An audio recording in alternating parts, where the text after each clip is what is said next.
नमस्कार दोस्तों, स्वागत है आपका राजस्थान डिजिटल संदेश न्यूज में। तारीख आज 18 जुलाई 2025 दिन शनिवार, हिंदी तिथि श्रावण कृष्ण नवमी। आइए अब बात करते हैं आज के मुख्य समाचार में। राजस्थान की तमाम बड़ी खबरों पर नजर डालते हैं। जयपुर ग्रामीण जिले के जमवारामगढ़ क्षेत्र से एक दर्दनाक खबर सामने आई है। राष्ट्रीय राजमार्ग NH 148 से जुड़ी रतनपुरा लिंक रोड के छांदोलाई मोड़ पर आज सुबह एक स्कूल बस अनियंत्रित होकर पलट गई। हादसे में करीब दर्जन भर स्कूली बच्चों के घायल होने की सूचना है। संस्कार स्कूल की बस की बताई जा रही है, जो सुबह बच्चों को स्कूल ले जा रही थी। प्रत्यक्षदर्शियों के अनुसार बारिश के चलते सड़क पर फिसलन थी और मोड़ पर चालक बस पर नियंत्रण नहीं रख सका। नतीजतन बस असंतुलित होकर पलट गई। हालांकि अभी हादसे के कारणों की जांच की जा रही है। हादसा होते ही आसपास के ग्रामीण मौके पर पहुंचे और राहत व बचाव कार्य में जुट गए। स्थानीय लोगों ने घायलों को तुरंत नजदीकी अस्पताल पहुंचाया। मौके पर पहुंचे रायसर थाना पुलिस जाब्ता भी मौके पर पहुंचा। साथ ही अस्पताल में घायलों की स्थिति की जानकारी ली। अभी तक प्राप्त जानकारी अनुसार सामने आया है कि बस के पलटने का मुख्य कारण चालक द्वारा नियंत्रण खोना और सड़क की फिसलन बताई जा रही है। हालांकि अब तक किसी भी छात्र की गंभीर स्थिति की आधिकारिक पुष्टि नहीं की गई है। स्थानीय ग्रामीणों ने प्रशासन पर लापरवाही का आरोप लगाते हुए कहा है कि हाईवे और मोड़ पर पहले भी कई बार सड़क हादसे हो चुके हैं। बावजूद इसके अब तक कोई स्थायी सुरक्षा उपाय नहीं किए गए हैं। वहीं पुलिस ने कहा है कि हादसे के कारणों की जांच जारी है और स्कूल बसों की सुरक्षा व्यवस्था को लेकर भी जांच की जाएगी। घायलों के परिजनों को सूचित कर दिया गया है। वहीं पुलिस मामले में आगे की कार्रवाई में जुटी हुई है। राजस्थान के कई हिस्सों में अब यूरिया खाद की किल्लत हो रही है। कोटपुतली के प्रागपुरा में यूरिया के लिए किसानों की लंबी लाइन नजर आई। मांग इस कदर है कि ग्राम सेवा सहकारी समिति कार्यालय पर आज जब यूरिया खाद की गाड़ी आई तो किसानों की लंबी लाइन लग गई। इस गाड़ी में करीब 900 यूरिया खाद के कट्टे थे, लेकिन वो भी खाली हो गई है। क्षेत्र में बारिश के चलते मांग बढ़ गई है। इसी वजह से किसान घरेलू कामकाज भी छोड़कर सुबह से खाद बिक्री केंद्र पर पहुंचने शुरू हो जाते हैं। इनमें महिला किसान भी शामिल हैं, जो घर का कार्य छोड़कर यूरिया के लिए लाइनों में लगने को मजबूर है। अकेले प्रागपुरा की आबादी करीब 25,000 है और आसपास के क्षेत्र के लोग भी यहां खाद लेने पहुंच रहे हैं। इसी वजह से अभी और भी ज्यादा यूरिया खाद की कमी है। वर्तमान में खेतों में उग रही बाजरे की फसल के लिए किसानों को खाद की जरूरत है, लेकिन यूरिया की कई दिनों से किल्लत चल रही है। प्रागपुरा GSS अध्यक्ष उपेंद्र सिंह शेखावत ने बताया कि इस खरीफ सीजन में 7,000 कट्टे DAP बाजरा बुवाई के लिए और यूरिया खाद के अभी तक 19,500 कट्टे उपलब्ध करवाए गए हैं। समिति द्वारा अधिकारियों से संपर्क कर क्षेत्रवासियों की आपूर्ति के लिए लगातार प्रयास किया जा रहा है। मुख्य कार्यकारी कैलाश चंद स्वामी ने बताया कि खाद केंद्र पर खाद की सीमित उपलब्धता और किसानों की अधिक भीड़ के कारण एक आधार कार्ड से केवल 2 बैग यूरिया के दिए गए। इस वजह से उन किसानों को सबसे अधिक समस्या का सामना करना पड़ा, जिन्हें 2 से अधिक यूरिया बैग की आवश्यकता थी। किसानों ने बताया कि यूरिया खाद की कमी के कारण उन्हें काफी परेशानी हो रही है। राजस्थान के पूर्वी जिलों में भारी बारिश के कारण जनजीवन अस्त व्यस्त हो गया है, जिससे हालात बिगड़ते जा रहे हैं। इसी सिलसिले में मंत्री मदन दिलावर अपने विधानसभा क्षेत्र में लगातार हो रही बारिश से ग्रामीणों को हो रही परेशानी जानने और राहत कार्यों का जायजा लेने कोटा शहर पहुंचे, जहां उन्होंने रामगंज मंडी और सुकेत क्षेत्र के लोगों से वहां बिगड़ते हालातों की जानकारी ली। कोटा के रामगंज मंडी सुकेत क्षेत्र में लगातार हो रही बारिश से जनजीवन पूरी तरह प्रभावित हो रहा है। हालात ऐसे हैं कि गांवों और कस्बों में जलभराव होने लगा है, जिसके कारण बाढ़ जैसे हालात पैदा हो गए हैं। लोगों को रोजमर्रा के कामों को करने में भारी परेशानी का सामना करना पड़ रहा है। ऐसे पानी में पैदल चलकर मंत्री मदन दिलावर ने जनता के बीच पहुंचकर उनकी समस्याएं सुनी और मौके पर मौजूद अधिकारियों को राहत एवं बचाव कार्यों में तेजी लाने के निर्देश दिए। मंत्री दिलावर समस्याएं सुनने के साथ इलाके के खेतों खलिहान नालियां, पोखर और हर छोटी से छोटी जगह का बारीकी से निरीक्षण किया। खेतों और बस्तियों में जलभराव के कारण अधिकारियों को नाले को तुरंत चौड़ा करने के निर्देश दिए ताकि पानी बिना किसी रुकावट के निकल सके। इसके अलावा उन्होंने पानी में चलकर क्षेत्र का निरीक्षण भी किया, जिससे ग्रामीणों को हो रही परेशानी से छुटकारा मिल सके। इस दौरान मंत्री दिलावर के साथ जिला परिषद कोटा के सीईओ राजपाल, एसडीएम रामावतार मीणा सहित सभी विभागों के तमाम अधिकारी मौजूद रहे और मंत्री के दिए गए निर्देशों को पालन करते दिखे।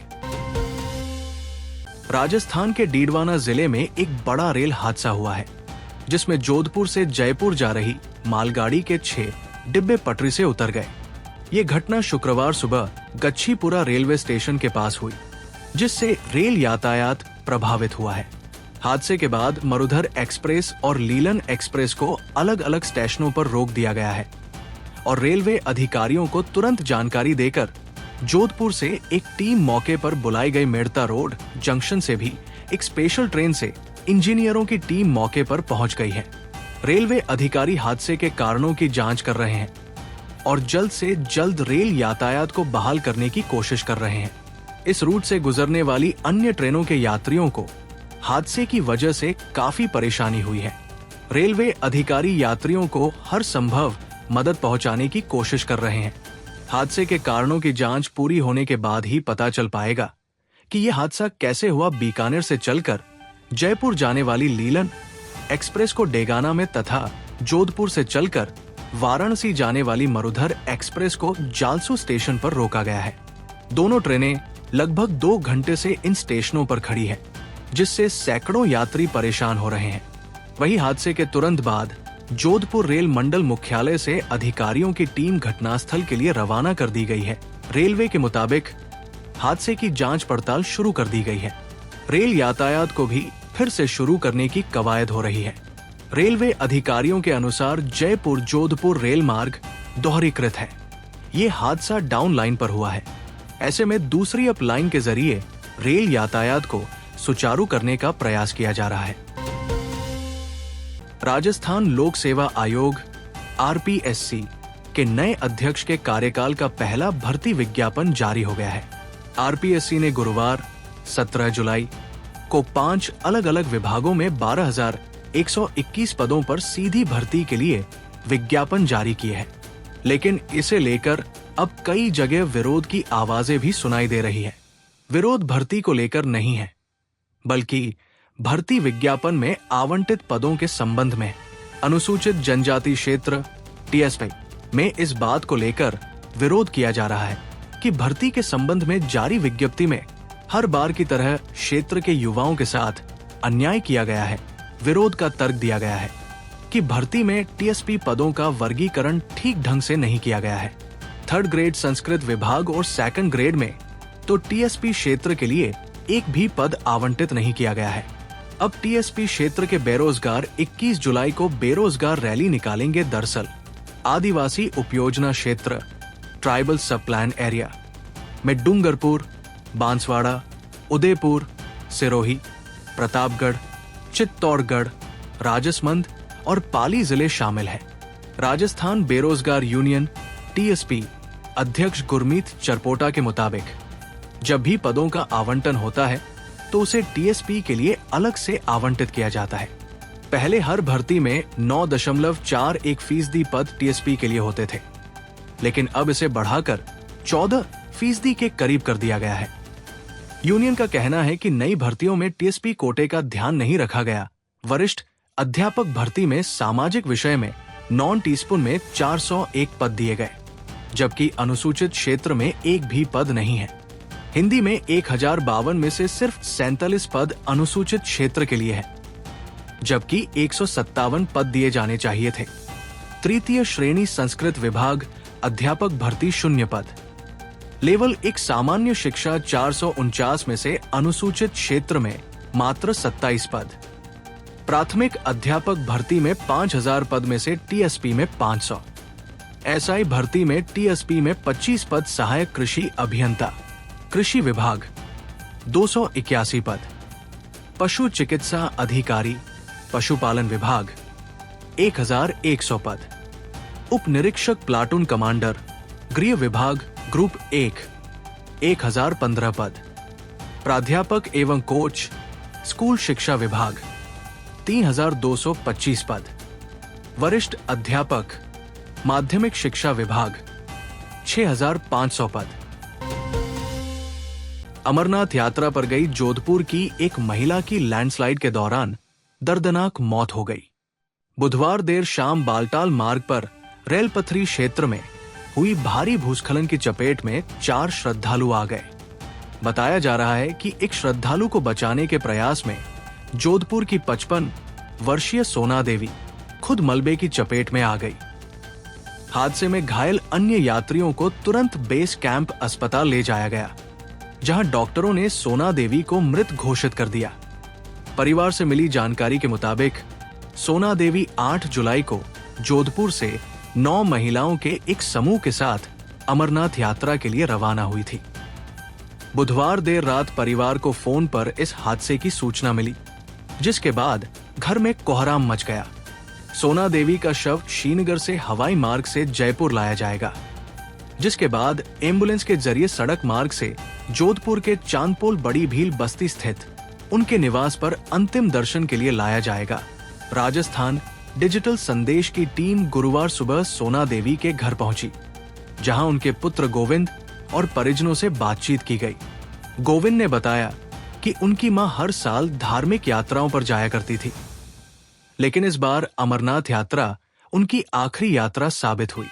उन्होंने कहा, जब मां यात्रा के लिए निकली थी तो मन में एक उम्मीद थी कि बाबा बर्फानी के दर्शन कर सकेंगी। हमें अभी यकीन नहीं हो रहा कि मां अब हमारे बीच नहीं है। राजस्थान में चूरू जिला मुख्यालय पर युवाओं ने अनोखा प्रदर्शन किया है, जिसके कारण इलाके में चर्चा का विषय बन गई है। दरअसल शहर के वार्ड 46 और 47 इंदिरा कॉलोनी के निवासी लंबे समय से चली आ रही जल भराव की समस्या से काफी परेशान हैं, जिसके कारण आज शुक्रवार वो एक अनोखे प्रदर्शन के लिए मजबूर हुए। उन्होंने पूर्व पार्षद अशोक पंवार के नेतृत्व में कलेक्टर के समक्ष सड़क पर पेट के बल लेटकर पहुंचे। साथ ही अपनी सालों पुरानी समस्या के समाधान की मांग उनके सामने रखी। ये घटना पुराने कलेक्ट्रेट परिसर में आयोजित जिला स्तरीय जन सुनवाई के दौरान हुई। इंदिरा कॉलोनी के वार्ड 46 और 47 में जल भराव की समस्या से पीड़ित युवक सड़क पर पेट के बल लेटते हुए कलेक्टर तक पहुंचे। साथ ही उन्हें एक ज्ञापन सौंपकर इस गंभीर समस्या के स्थायी समाधान की गुहार लगाई।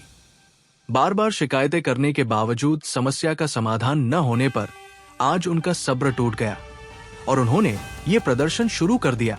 पूर्व पार्षद अशोक पंवार ने इस दौरान आक्रोश व्यक्त करते हुए कहा कि दलित और वाल्मीकि बस्ती के साथ हो रहा कुठाराघात बर्दाश्त नहीं किया जाएगा।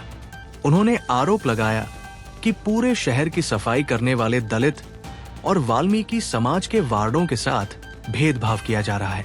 पंवार ने बताया कि नगर परिषद और प्रशासन को कई बार अवगत कराने के बाद भी उनके कानों पर जूं तक नहीं रेंग रही है। उन्होंने चेतावनी दी कि आज दंडवत आकर अंतिम बार प्रशासन को अवगत करा दिया गया है। यदि जल्द ही समस्या का समाधान नहीं हुआ तो एक बड़ा आंदोलन किया जाएगा। प्रदर्शन के दौरान कलेक्ट्रेट के मेन गेट पर पुलिस ने उन्हें रोकने का प्रयास किया, जिससे वे और आक्रोशित हो गए। गौरतलब है कि इन दोनों वार्डों में बरसाती पानी भरने के कारण रास्ते अवरुद्ध हो जाते हैं, जिससे लोगों को आवागम में भारी परेशानी का सामना करना पड़ता है। पानी निकासी का कोई स्थायी समाधान न होने के कारण जल भराव की समस्या ने वार्ड के लोगों का जीवन नरकीय बना दिया है। नगर परिषद और प्रशासन को बार बार अवगत कराने के बाद भी आज तक इस समस्या का समाधान नहीं हो पाया है। राजस्थान की राजनीति में नया बवंडर उठ खड़ा हुआ है। बांसवाड़ा डूंगरपुर से नवनिर्वाचित सांसद और भील आदिवासी समाज के प्रतिनिधि राजकुमार रोध द्वारा भील प्रदेश का नक्शा जारी करना एक बड़ा राजनीतिक घटनाक्रम बन गया है। ये सिर्फ एक सामाजिक सांस्कृतिक मांग नहीं रही, अब ये बहस राजनीतिक अस्मिता, संवैधानिक प्रक्रियाओं और राष्ट्रीय एकता के बीच जकड़ गई है। 15 जुलाई 2025 को सुबह 9:56 पर सांसद राजकुमार रोत ने अपने आधिकारिक एक्स पूर्व ट्विटर हैंडल से भील प्रदेश का नक्शा सार्वजनिक कर दिया। उनके मुताबिक ये मांग आजादी से पहले से उठती रही है और इसका उद्देश्य आदिवासी संस्कृति, बोली, भाषा और रीति रिवाजों का संरक्षण है। उनकी इस पोस्ट ने आदिवासी क्षेत्रों में एक नई उम्मीद की लौ जगाई, लेकिन इसके साथ ही राजनीतिक हलकों में विरोध की लपटें भी तेज हो गई। राजस्थान बीजेपी के वरिष्ठ नेता और पूर्व नेता प्रतिपक्ष राजेंद्र सिंह राठौड़ ने इस कदम को शर्मनाक और दुर्भाग्यपूर्ण राजनीतिक स्टंट करार देते हुए एक्स पर लिखा कि ये राजस्थान की एकता पर सीधा हमला है। उन्होंने कहा, आज कोई भील प्रदेश की बात करेगा, कल कोई मरु प्रदेश की मांग करेगा। क्या हम अपने गौरव को टुकड़ों में बांट देंगे? उनके अनुसार ये नक्शा प्रदेशद्रोह की श्रेणी में आता है और इसे जनता स्वीकार नहीं करेगी। राजकुमार रोत ने राजेंद्र राठौर को विनम्र किंतु तीखे लहजे में जवाब देते हुए एक्स पर लिखा, आपने जिन शब्दों का उपयोग किया वे न केवल असंस दिए हैं, बल्कि झारखंड, छत्तीसगढ़ और उत्तराखंड की ऐतिहासिक मांगों का भी अपमान है। उन्होंने अटल बिहारी वाजपेयी और नंदलाल मीणा जैसे नेताओं का उल्लेख करते हुए कहा कि भील प्रदेश की मांग कोई नई बात नहीं, बल्कि ऐतिहासिक, सांस्कृतिक और संवैधानिक आधार पर खड़ी एक पुरानी मांग है। साथ ही उन्होंने संविधान के अनुच्छेद 3 और राज्य पुनर्गठन की प्रक्रिया का हवाला देते हुए इसे लोकतांत्रिक अधिकार बताया। रोत के जवाब पर पलटवार करते हुए राठौड़ ने दो टूक कहा, संविधान संसद को राज्यों के पुनर्गठन का अधिकार देता है, न कि किसी सांसद को नक्शा जारी करने का। आप कैसे स्वयंभू हो गए जो लोकसभा, राज्यसभा और संविधान को दरकिनार कर खुद ही नक्शा जारी कर रहे हो? राजस्थान की एकता अटूट है और ऐसी मांगे देश की संवैधानिक भावना और राष्ट्रीय एकता को चोट पहुंचाती है। हमारे मतभेद विचारों में हो सकते हैं, लेकिन बयानबाजी करते समय हमें उस संसदीय गरिमा का भी ध्यान रखना चाहिए जिसकी रक्षा करना हम सभी जनप्रतिनिधियों का नैतिक कर्तव्य है। भारत का संविधान अनुच्छेद 3 संसद को अधिकार देता है कि वो किसी राज्य का निर्माण, विभाजन या सीमाओं में फेरबदल कर सकती है। हालिया उदाहरण 2014 में तेलंगाना का है, जिसे संवैधानिक प्रक्रिया और व्यापक विमर्श के बाद अलग राज्य का दर्जा मिला। दरअसल भील प्रदेश की मांग कोई नई नहीं, पर इस बार ये संसद से सड़क तक नहीं, बल्कि सोशल मीडिया से शुरू होकर सियासी गलियारों में गूंज रही है। रोत इसे संवैधानिक अधिकार और ऐतिहासिक कर्तव्य बताते हैं, वहीं राठौड़ इसे राजनीतिक उकसावे और सामाजिक विषमन करार दे रहे हैं। इस पूरी बहस में एक बात साफ है, आदिवासी पहचान और राज्य की एकता के बीच संविधान, राजनीति और जनभावना तीनों की परीक्षा शुरू हो चुकी है। राजकीय उच्च माध्यमिक विद्यालय केसरबाई सियाणा में शिक्षकों की भारी कमी ने बच्चों का भविष्य संकट में डाल दिया है। विद्यालय में कुल 13 स्वीकृत पदों के विरुद्ध केवल 2 शिक्षक कार्यरत हैं, जो 230 विद्यार्थियों की पढ़ाई का जिम्मा अकेले संभाल रहे हैं। वहीं भवन की हालत भी जर्जर हो चुकी है। बारिश में कक्षाओं में पानी टपकता है और कंप्यूटर लैब वर्षों से बंद पड़ी है। वर्ष 2022 में ग्रामीणों की मांग पर विद्यालय को उच्च प्राथमिक से उच्च माध्यमिक स्तर पर क्रमोन्नत किया गया था। शुरुआत में नामांकन बढ़कर 300 तक पहुंच गया, लेकिन शिक्षकों की समय पर नियुक्ति नहीं हुई। प्रारंभ में उच्च प्राथमिक के शिक्षकों ने पढ़ाई का जिम्मा संभाला, लेकिन अब अधिकांश सेवानिवृत्त हो चुके हैं या पदोन्नत होकर अन्यत्र चले गए हैं। वर्तमान में सिर्फ प्रधानाचार्य, एक लिपिक और 2 शिक्षक कार्यरत हैं। विद्यालय में कक्षों की संख्या बेहद सीमित है और जो कमरे हैं उनमें से कई में बारिश के समय पानी टपकता है। मजबूरन विद्यार्थियों को बरामदों या अस्थायी कक्षों में बैठाना पड़ता है। कंप्यूटर लैब लंबे समय से बंद पड़ी है, जिससे तकनीकी शिक्षा पूरी तरह ठप हो गई है। प्रधानाचार्य रतनलाल ने बताया कि शिक्षकों की कमी की जानकारी कई बार उच्चाधिकारियों को दी गई है, लेकिन अभी तक केवल आश्वासन ही मिले हैं, कोई ठोस कदम नहीं उठाया गया। स्थानीय अभिभावकों ने बताया कि सियाणा क्षेत्र में उच्च माध्यमिक हिंदी माध्यम का कोई अन्य विद्यालय नहीं है। 2022 में जब इस विद्यालय को क्रमोन्नत किया गया तो विद्यार्थियों को आसपास के गांवों जैसे चांदना, रायपुरिया, सिवना, जावाल, बागरा, माइलावास जाकर पढ़ने से राहत मिली थी। लेकिन अब हालात फिर से पुराने जैसे हो गए हैं। यदि शीघ्र शिक्षक नहीं मिले तो अभिभावकों को मजबूरी में बच्चों की टीसी कटवाकर निजी विद्यालयों में भेजना पड़ेगा। शिक्षा का अधिकार कानून लागू होने के बावजूद इस विद्यालय की स्थिति चिंताजनक है। ये मामला केवल सियाणा का नहीं, बल्कि उन सैकड़ों ग्रामीण स्कूलों का आईना है, जहां शिक्षा की नींव मजबूत करने के बजाय उपेक्षा की जा रही है। अगर प्रशासन ने समय रहते ध्यान नहीं दिया तो ये विद्यालय नाम मात्र का स्कूल बनकर रह जाएगा। जयपुर ग्रामीण के खुरारकूका स्थित राजकीय उच्च प्राथमिक विद्यालय में प्रधानाचार्य द्वारा छात्राओं के लिए बने शौचालय पर ताला लगाने और निजी उपयोग करने का मामला सामने आया है। जब छात्राओं ने मजबूरी में शौचालय का ताला तोड़ा तो प्रधानाचार्य ने ग्रामीणों और उनके खिलाफ थाने में एफआईआर दर्ज करा दी। इस कार्रवाई से भड़के ग्रामीणों और परिजनों ने स्कूल पहुंचकर विरोध प्रदर्शन किया और स्कूल के ताला जड़ दिया। ग्रामीणों ने आरोप लगाया कि विद्यालय प्रधानाचार्य की मनमानी के चलते छात्राएं मूलभूत सुविधा से वंचित हो रही थी, जबकि ये शौचालय ग्रामीणों ने छात्राओं के लिए बनवाया था। ग्रामीणों का कहना है कि बीते कई दिनों से छात्राओं को शौचालय उपयोग करने नहीं दिया जा रहा था। जब कई बार शिकायत की गई तो भी समाधान नहीं हुआ। आखिरकार मजबूरी में कुछ बच्चों ने शौचालय का ताला तोड़ा। इसके बाद प्रधानाचार्य ने बच्चों के खिलाफ मामला दर्ज करवा दिया। इस पर ग्रामीणों और छात्राओं ने मिलकर स्कूल के मुख्य द्वार पर ताला जड़ दिया और शिक्षा विभाग के खिलाफ नारेबाजी शुरू कर दी। सूचना पर पुलिस मौके पर पहुंची और ग्रामीणों व छात्राओं से बातचीत की। ग्रामीणों ने साफ कहा कि यदि प्रधानाचार्य को हटाने और दर्ज वापस लेने की मांग की।